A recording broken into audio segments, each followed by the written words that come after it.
Have you ever felt a tiredness that no rest could heal? A weariness not born of sleepless nights, but of something softer, subtler, and far more sacred? It's not the weight of tasks undone, nor the pressure of life's demands. It's the ache that arrives when you've given too much of yourself, without noticing the cost. It's what happens when your spiritual energy, your inner flame, is slowly drained by invisible hands. Not in one sudden pull, but in 1,000 small moments where you dim your light to make others comfortable. You call it being kind, you call it being strong, but your soul knows it by another name: self-erasure. This exhaustion lives beneath the surface. It cannot be fixed by caffeine or sleep, because it isn't physical, it's spiritual. You feel it when your presence is scattered, when your clarity fades, when you're in the room, but not in your body.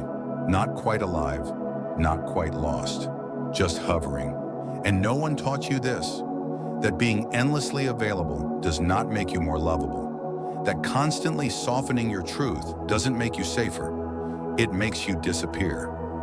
You've been trained to equate self-abandonment with goodness, but the truth is quieter, heavier, and harder to face. Your energy is sacred, and it is being hunted. Until you learn to shield it, to honor it like breath, to protect it like soul, everything you try to build will rest on a foundation that cannot hold. This is where the real remembering begins.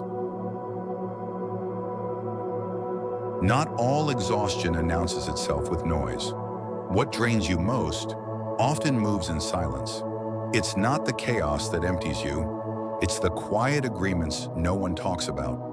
The automatic yes you whisper when you mean no. The messages that tug at your spirit before you even read them. The emotional labor you give without it ever being named. It doesn't take a dramatic crisis to wear you down. Sometimes it's the soft erosion, a little smile here, a small compromise there, a boundary bent so gently you barely notice it breaking. But over time, these moments cost more than you realize. Your energy doesn't just disappear, it gets spent, piece by piece, in exchanges you never consciously agreed to. Most people don't realize they're in a transaction. Every day, every hour, their attention, their presence, their peace, withdrawn like currency. Not always demanded, sometimes simply expected. The requests arrive wrapped in politeness or unspoken obligation, but the toll is the same. You feel it when your peace becomes shorter, when your body is tired but you haven't moved, when your mind is racing but you've said nothing out loud. There is no receipt, but there is always a price, and the longer you ignore it, the more spiritually bankrupt you become. You check your phone when your soul craves stillness. You stay in conversations that drain your light just to avoid conflict. You silence your needs because someone else's discomfort was always louder than yours. And slowly, you lose touch with the version of you that once felt whole. Your clarity becomes clouded. Your truth gets buried under invisible obligation. You're not living, you're maintaining, not connection, compliance. Even the most loving relationships can carry hidden expectations that tether your energy without consent. When your value is measured in how useful you are, not who you are, the dynamic turns parasitic. You start saying yes out of habit, even when your body is begging for no. And the saddest part? No one may even notice what it's costing you, because they've only ever known the version of you that overgives without pause. But the moment you recognize the imbalance is the moment the spell begins to break. You start to feel the leak. You notice who's pulling from you. You realize how much of your life has been spent sustaining what was never sustainable. From here, awareness becomes your first boundary. Your presence is no longer automatic. Your silence is no longer permission. What was once unconscious becomes intentional. And in that shift, the invisible exchange loses its grip. You are no longer a resource. You are not an endless well. You are a soul. And you've just remembered your worth. Once you begin to see the quiet cost of always being available, something inside you shifts. Not in rage, but in revelation. You no longer see overgiving as noble. You see it for what it truly was, a slow disappearance. Not love, but self-erasure in disguise. So you begin to retreat, not to punish, not to withdraw love, but to find yourself again, beneath the noise, beneath the pull, beneath the endless reaching. And in that pulling back, the world around you begins to tremble, because your absence, for the first time, speaks louder than all your years of silent compliance. The ones who thrived on your availability start to notice the empty space. They fidget where your energy used to flow. Some grow anxious, others act confused. But you begin to breathe again. Pulling back isn't cruelty, it's clarity. It's choosing yourself without apology. This shift isn't cold, it's sacred. Your energy is no longer something others can summon on demand.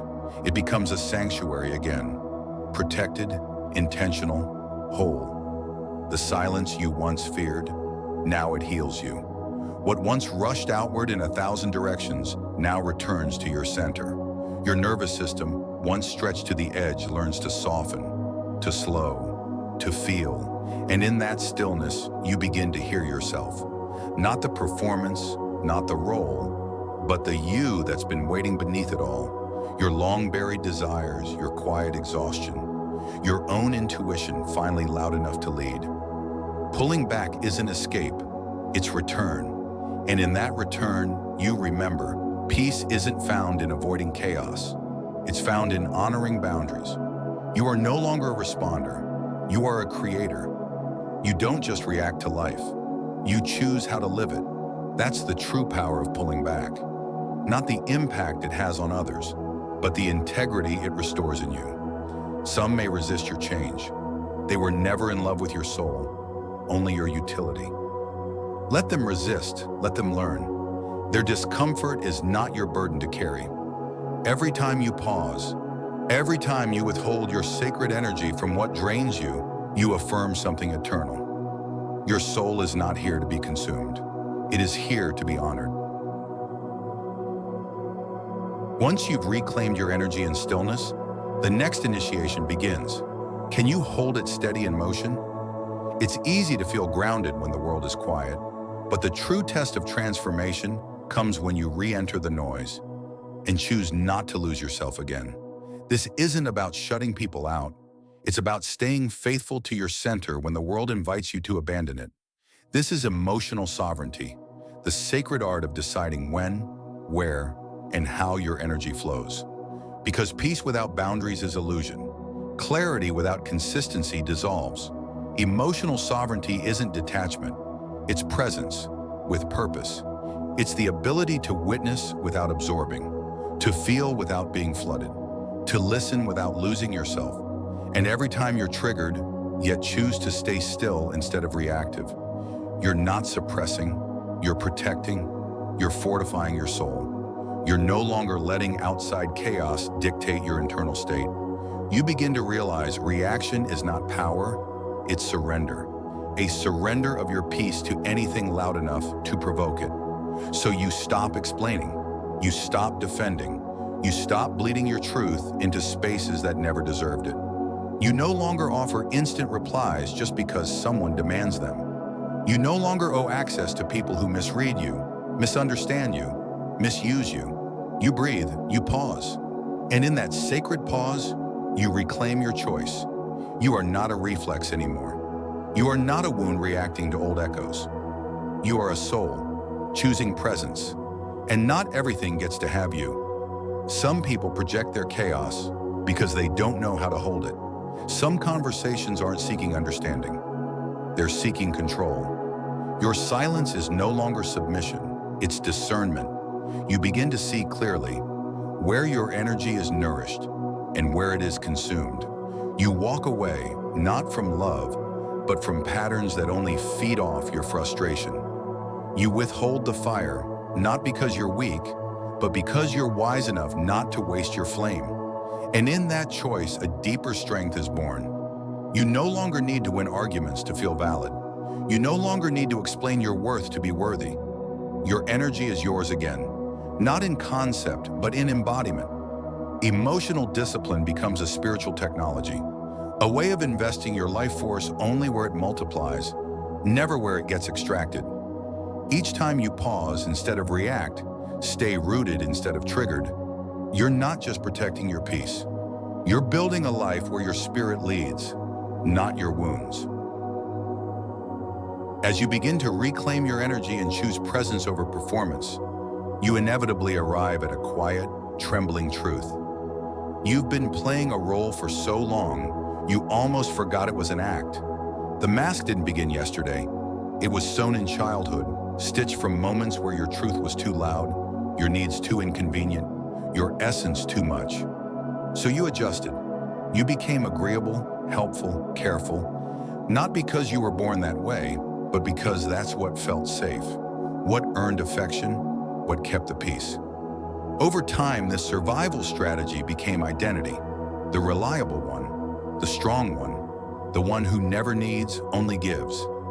But here's the sacred ache. Every time you performed to be loved, you buried the parts of you that simply wanted to be seen. And this erosion, it doesn't arrive in one dramatic collapse. It whispers in fatigue, in the restless nights, in the resentment that pretends to be generosity. It appears in moments when you laugh at what wounds you, agree to what depletes you, say yes while your soul is screaming no. You call it kindness, but underneath, it's fear. What happens if I stop performing? Will they leave? Will I still matter? This is the erosion of self, when you confuse being needed with being loved. When your presence is a performance, not a home, the mask becomes too heavy, not because you're weak, but because your soul is tired of waiting. You walk into rooms full of people who know your name, but not your heart. You're seen everywhere, yet nowhere truly. And that's the loneliest place to be. Eventually, even your body begins to protest. Burnout arrives disguised as duty. Numbness comes cloaked in achievement. Your essence whispers, who am I when I stop earning love? What remains when I stop being useful? These questions shake the foundation, but they also open the door. Because when you start to ask, the mask starts to crack. You begin to remember, you are not here to be palatable. You are not here to shrink for their comfort. You are not here to become a reflection of others' needs. You are here to be whole, and wholeness doesn't always look neat. It may be misunderstood. It may even be lonely, but it is real, and it is yours. You are not here to vanish into your roles. You are not here to be a mirror. You are not here to be digestible. You are here to be known truly, fully, imperfectly. And that is the beginning of liberation. When the mask begins to fall and your true self dares to rise, something extraordinary begins to happen. Your world rearranges. Not because you're forcing it to, but because you're finally resonating at the frequency of your truth. And truth is magnetic, but also selective. The moment you stop broadcasting the signal of the people pleaser, the fixer, the role player, you begin emitting something different. Clean, clear, unshakable. And that new frequency acts like a filter. What no longer aligns simply fades. Not out of rejection, but because your energy no longer grants it access. This shift feels subtle at first, a conversation that no longer fits, a dynamic that feels strangely hollow. But in time, you realize how many of your old connections were sustained by sacrifice, how often you shrank yourself just to be digestible, how many times you disguised silence as harmony and availability as love. But illusions only survive in dim light.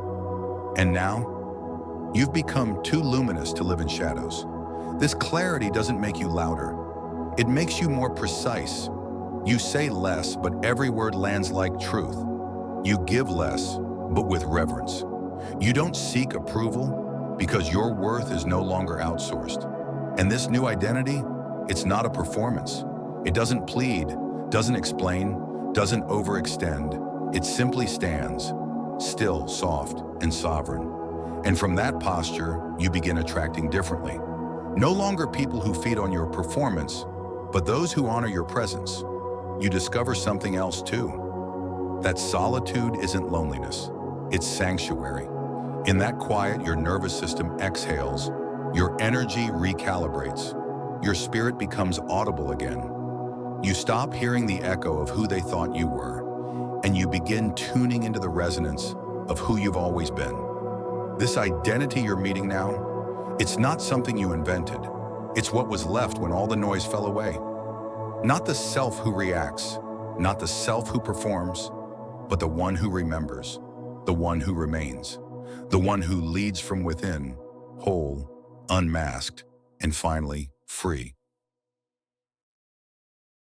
Once your true self begins to lead, something once feared becomes essential. Solitude, not escape, not avoidance, but a sacred sanctuary where your spirit finally breathes. After shedding the roles, disrupting the old frequencies, and stepping into soul alignment, you arrive at the most powerful space of all. Silence. Not the silence of emptiness, but the silence of clarity. Here in sacred isolation, you no longer twist your shape to belong. You no longer water down your voice to keep the peace. You begin to live not as a reaction, but as a rhythm. And in this quiet, you remember the sound of your own truth. You rest without guilt. You disconnect without apology. You reset, not because you're broken, but because you're whole enough to pause. This isn't loneliness, it's reclamation, because the world took much, your attention, your urgency, your light, and called it kindness. But here, in this sanctuary, you stop performing your worth and start inhabiting it. No applause required, no witness needed, only breath, only presence. And through this, something miraculous happens. You don't just regain your energy, you refine it.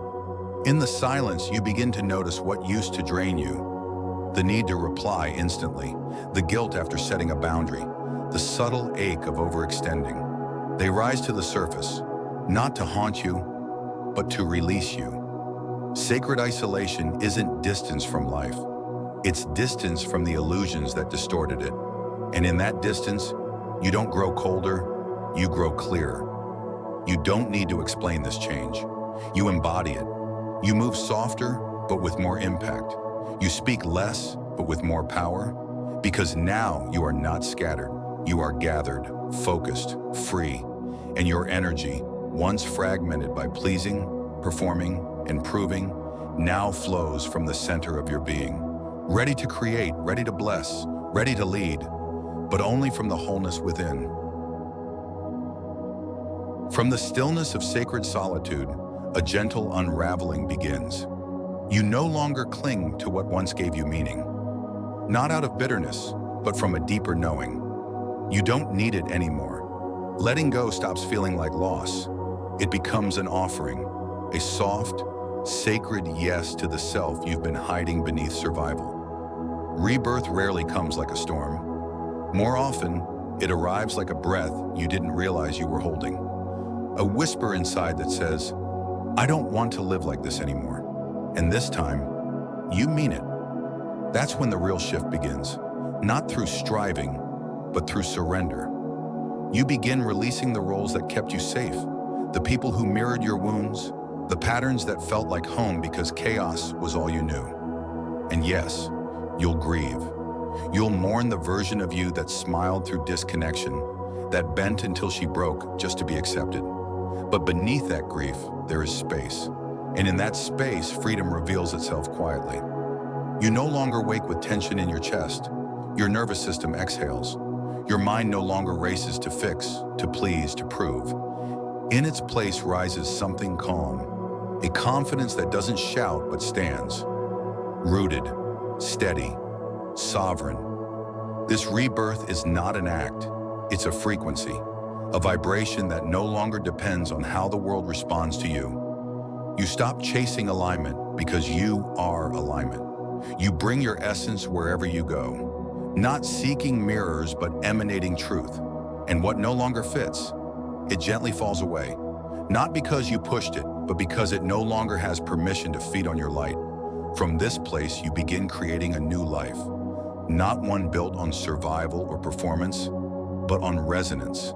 A life where your spirit leads, not hidden, not fragmented, but whole, awake, and finally, free. Your spiritual energy is not limitless, it is precious. It must be honored, protected, Not only from the world, but from the quiet habits that slowly drain your soul. Protection is not selfish, it is sacred. Every boundary you honor, every silence you choose, every pause you give yourself isn't resistance. It's a form of prayer, a gentle vow to return to the one who was never lost, only buried. And when you finally return, fully, you stop fearing loss. Because what was never aligned was never truly yours. You stop performing, you stop explaining, and in that stillness, you begin to live. Not for approval, but from presence. Whole, clear, unshaken. This is your true life, and it begins now. Your spiritual energy is not limitless, it is precious. It must be honored, protected, not only from the world, but from the quiet habits that slowly drain your soul. Protection is not selfish, it is sacred.